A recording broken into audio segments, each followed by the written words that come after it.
નમસ્કાર વિદ્યાર્થી મિત્રો, હું ગોહિલ જયદીપ ફરી વખત આપનો આ વિડીયોમાં હાર્દિક સ્વાગત કરી રહ્યો છું। F5 BCom સેમેસ્ટર 1 નાણાકીય હિસાબી પદ્ધતિ 1 જેમાં આપણે યુનિટ નંબર 3 રાશના હિસાબો અભ્યાસ કરવાનો છે। રાશના હિસાબોમાં અગાઉ આપણે જોયું તો રાશ અને ભાગીદાર વચ્ચે તફાવત જોયો કે રાશના વેપાર કરતા વ્યક્તિઓ અને ભાગીદારો વચ્ચે શું તફાવત પડે છે। હવે આજના વિડીયોમાં આપણે જે રાશના હિસાબોની અંદર રાશ ખાતું તૈયાર કરવાનું છે તેના વિશે માહિતી જોઈ લઈએ। તો જોઈએ આપણે વિડીયોમાં ધ્યાન આપીએ અને આગળ એક રાશ ખાતા વિશે થોડીક માહિતી જોઈ લઈએ। રાશ ખાતામાં જોઈ શકો છો, જ્યારે એકથી વધુ વ્યક્તિઓ નફાના ઉદ્દેશથી ટૂંકા ગાળા માટે સહિયારું સાહસ શરૂ કરી અને પૂરું કરે ત્યારે તે ધંધાનું પરિણામ નફો કે ખોટ કોઈ પણ વસ્તુ આવી શકે છે। ખાસ ધ્યાન રાખજો, ધંધો કરો તો નફો થાય અથવા ખોટ પણ મળે। રેડી? તો નફો કે ખોટ જાણવા જે ખાતું બનાવવામાં આવે છે તેને રાશ ખાતું કહે છે। તો આપણે અગાઉ એ રાશ વિશે થોડીક માહિતી જોઈ લઈએ, જેમાંનો સેમ પરિસ્થિતિ કે ભાઈ એકથી વધુ વ્યક્તિઓ ભેગા મળી અને ટૂંકા ગાળા માટે ઉપદેશ નફાનો છે, પણ ટૂંકા ગાળા માટે નફો કે ખોટ જાણવા માટે, કેમ કે ખોટ આવે છે અથવા નફો પણ આવે છે, તે જાણવા માટે જે ખાતું તૈયાર કરવામાં આવે છે તેને રાશ ખાતા તરીકે ઓળખવામાં આવે છે। હવે આપણે જોઈએ કે રાશ ખાતાની અંદર જે વિદ્યાર્થીઓએ તૈયાર કરવામાં તે આમ નોંધ છે એ મહત્ત્વની છે। આની પહેલાંનો જે એક યુનિટ તમે અત્યારે અભ્યાસ કરી રહ્યા છો, આડત માલના હિસાબો, એને અનુલક્ષીને જ આમ નોંધ તૈયાર કરવાની છે। આડત માલના હિસાબોને ધ્યાનમાં રાખીને રાશના હિસાબો પણ તૈયાર કરવાના છે। તો આપણે આમ નોંધમાં આવી જઈએ તો સૌ પ્રથમ આપણે બે ભાગમાં આમ નોંધ પડશે। એક આપણે આવશે જો સક્રિય ભાગીદાર, કેમ કે રાશ ખાતાની અંદર સક્રિય ભાગીદાર પણ આમ નોંધ તૈયાર કરી હિસાબો તૈયાર કરી શકે છે અને અન્ય ભાગીદારો પણ હિસાબો તૈયાર કરી શકે છે। તો સક્રિય ભાગીદાર જો નોંધ કરે તો એની આમ નોંધ કઈ રીતે કરવામાં આવશે, અને જો અન્ય ભાગીદારો, સક્રિય ભાગીદાર સિવાયના અન્ય ભાગીદારો જો હિસાબો તૈયાર કરશે તો એની આમ નોંધ કઈ રીતે થાય છે।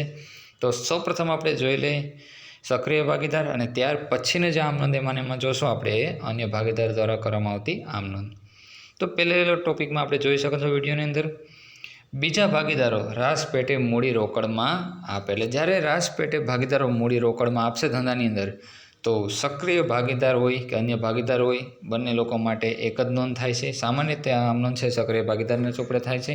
તેમાં જોઈ શકીએ છીએ રોકડ ખાતે ઉધાર તે ભાગીદારના મૂડી ખાતે, જે ભાગીદારો લાવશે પૈસા એ પોતપોતાના મૂડી ખાતે રકમ જમા કરવામાં આવશે, કેમ કે એને મૂડી પેટે આપણે રાશમાં હિસાબોમાં નાણાં આવે છે, આપણે એવું માનીએ છીએ। શરૂઆતમાં એક આમ નોંધ ફરજિયાત છે, એના વગર આગળ રાશનો હિસાબ થશે નહીં।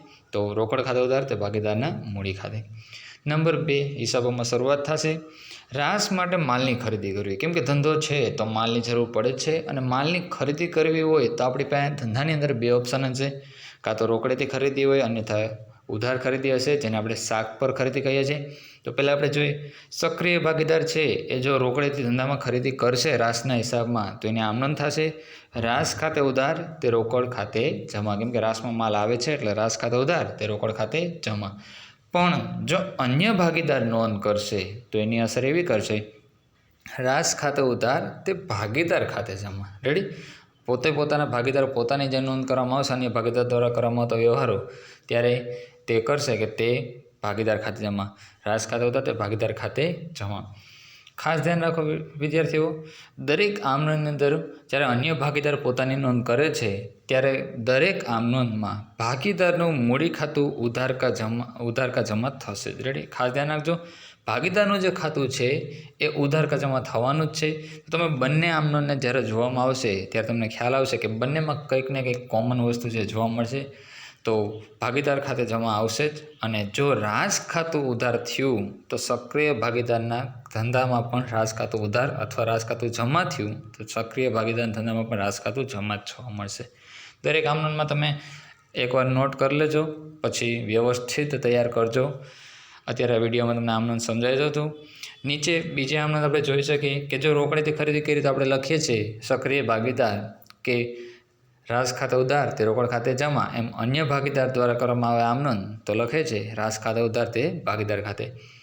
બીજી આમ નોંધમાં જોઈએ જો ખરીદી રોકડની જગ્યાએ શાખ પર કરવામાં આવે, ખાસ ધ્યાન રાખજો ખરીદી રોકડની જગ્યાએ શાખ પર કરવામાં આવે તેનો આવશે રાસ ખાતે ઉધાર, કેમ કે માલ તો આવે જ છે, તે લેણદાર ખાતે જમા. હવે આપણે જોઈ ગયા ઉધાર ખરીદીનો ટોપિક છે સીધો લેણદાર ઉપર અસર કરે, તો રાસ ખાતે ઉધાર તે લેણદાર ખાતે જમા. પણ અન્ય ભાગીદારની વાત કરવામાં આવે તો એમાં નોંધ કોઈ થશે નહીં, કેમ કે આપણે જે ઉધાર ખરીદી કરેલી હોય સક્રિય ભાગીદાર દ્વારા, તો અન્ય ભાગીદાર સાથે કોઈ લેવડ દેવડ થતી નથી. નંબર 3માં આપણે જોઈએ છે ભાગીદાર પોતાના સ્ટોકમાંથી રાસ માટે માલ આપે. એટલે જો પોતાના સ્ટોકમાંથી રાસમાં માલ આપે છે તો સક્રિય ભાગીદાર જો માલ આપતો હોય તો એની નોંધ થાય રાસ ખાતે ઉધાર તે વેચાણ ખાતે જમા.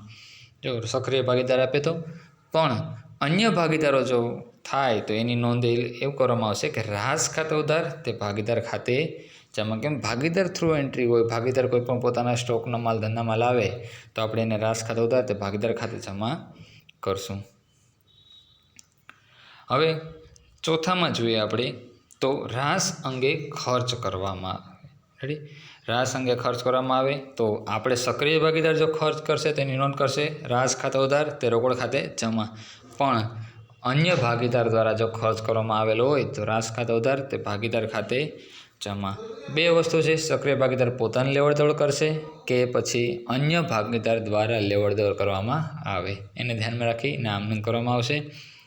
ત્યાર પછીને આપણે આમનોંધમાં જોઈએ તો રાસના માલનું વેચાણ કરવામાં આવે ત્યારે રાસના માલનું વેચાણ કરવામાં આવે તો બે વસ્તુ, જેમ ખરીદી રોકડ અને ઉધાર હોઈ શકે છે એમ વેચાણ પણ રોકડ અને ઉધાર હોય છે.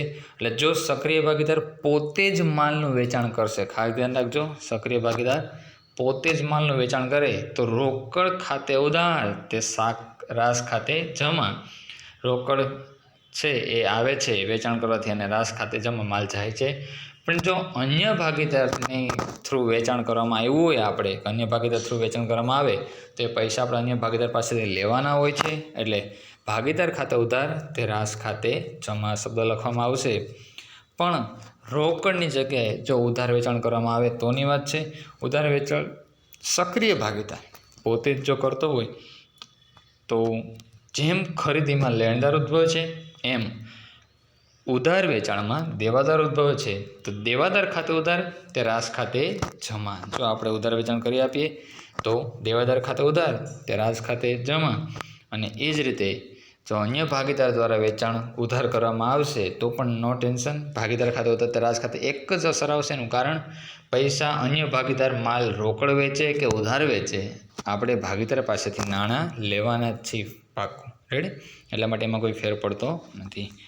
પછી હવે છે દેવાદાર પાસેથી ઉઘરાણી મળે ત્યારે. હવે બની શકે તમે ઉધાર માલ વેચાણ કરેલ હોય અને ઉધાર માલને જે રોકડ મળે તો ધંધામાં રોકડ આવે છે, એટલે રોકડ ખાતે ઉધાર તે દેવાદાર ખાતે જમા. પણ અન્ય ભાગીદારને જ્યારે જે દેવાદારને માલ ઉધાર વેચેલો હોય અને એના નાણાં મળે તો કોઈ નોંધ થશે નહીં, કેમ કે અન્ય ભાગીદારને ગમે ત્યારે નાણાં મળે, આપણે અગાઉ ભાગીદાર ખાતે ઉધાર કરેલું છે એટલા માટે.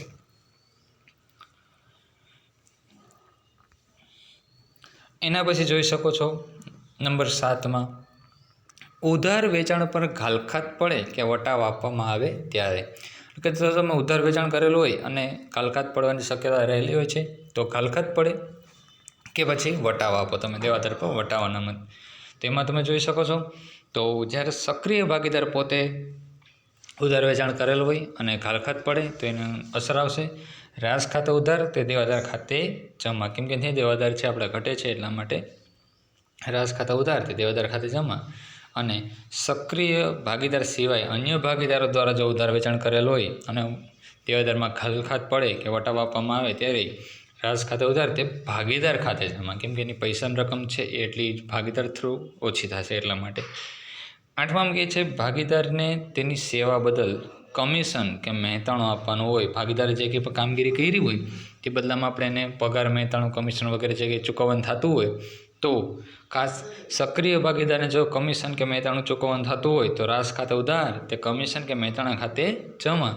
પણ અન્ય ભાગીદારને જો કમિશન કે મહેતાણું ચૂકવવામાં આવે તો રાસ ખાતે ઉધાર તે ભાગીદાર ખાતે જમા. 9માં જોઈ શકો છો રાસના ધંધામાં વધતો સ્ટોક ભાગીદાર અમુક કિંમતે લઈ લે. રાસના ધંધામાં અમુક સ્ટોક જે વધે છે એ સક્રિય ભાગીદાર જો લઈ લે તો એને આમ નોંધ થશે ખરીદ ખાતે ઉધાર તે રાસ ખાતે જમા. પણ જો અન્ય કોઈ ભાગીદાર લે તો આપણે એની નોંધ કરવાની છે, ભાગીદાર ખાતે ઉધાર તે રાસ ખાતે જમા.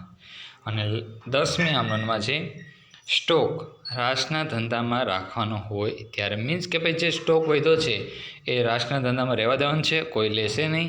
તો બદલામાં જે આપણે સક્રિય ભાગીદાર છે એ નોંધ કરશે, રાસના સ્ટોક ખાતે ઉધાર તે રાસ ખાતે જમા, રાસના સ્ટોક ખાતે ઉધાર તે રાસ ખાતે જમા. પણ અન્ય ભાગીદાર દ્વારા કોઈ નોંધ કરવામાં આવતી નથી, કેમ કે અન્ય ભાગીદારને કંઈ લેવડ દેવડ થતી નથી એટલા માટે. તો આજે આપણે 10 આમ નોંધ છે જોઈ, એ વ્યવસ્થિત વિડીયોને પુશ કરી અને દરેક આમ નોંધ છે એ ક્રમશઃ લખી નાખજો. નેક્સ્ટ વિડીયોમાં આપણે હજી પણ થોડી આમ નોંધ છે જેને કાલના વિડીયોમાં આપણે જોઈશું. ધન્યવાદ.